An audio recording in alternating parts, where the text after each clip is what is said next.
Kumenoga, kumenoga, kumenoga.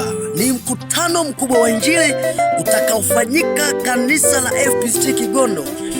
Watu wote tunawakaribisha mkutano utakaoungurumishwa na mtumishi wa Mungu anaitwa Asheli Japhet Gilead, mtumishi ambaye anatumiwa na Mungu kwa viwango vikubwa. Kumenoga, kumenoga, kumenoga. Ni mkutano mkubwa wa Injili utakaofanyika kanisa la FPCT Kigondo. Watu wote tunawakaribisha mkutano utakaoungurumishwa na mtumishi wa Mungu anaitwa Asheli Japhet Gilead, mtumishi ambaye anatumiwa na Mungu kwa viwango vikubwa. Njoo katika wilaya Kasulu, mkoa wa Kigoma. Kanisa linaitwa kanisa la FPCT Kigondo. Liko katika kijiji cha halmashauri ya mji wa Kasulu, kinaitwa kijiji cha Kigondo Kumuhama.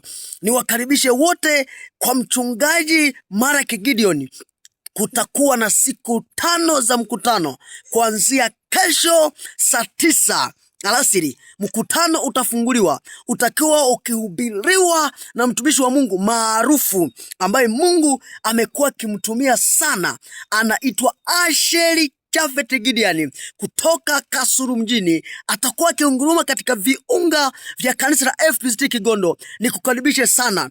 Kama kuna walemavu ndani, kuna watu ni wagonjwa wamewafungia ndani, sasa Kigondo yote kwa Yesu na watu watafunguliwa. Walete wenye shida mbalimbali na Mungu atajitukuza.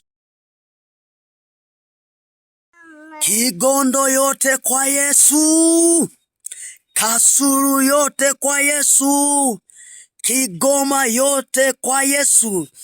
Sasa ni majira mapya ya kupokea muujiza wako.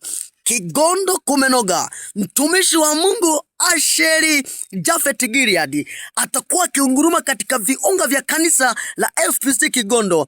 Acha Mungu ataenda kuonekana kwa viwango vya juu. Mungu hajawahi kumwacha hata siku moja, hata mahali aliposimama kwenye mazingira magumu. Bwana alijitukuza na Kigondo yote sasa inaenda kupokea muujiza. Wewe unayenisikia kutoka mikoa mbalimbali katika nchi ya Tanzania, ninakukaribisha sana.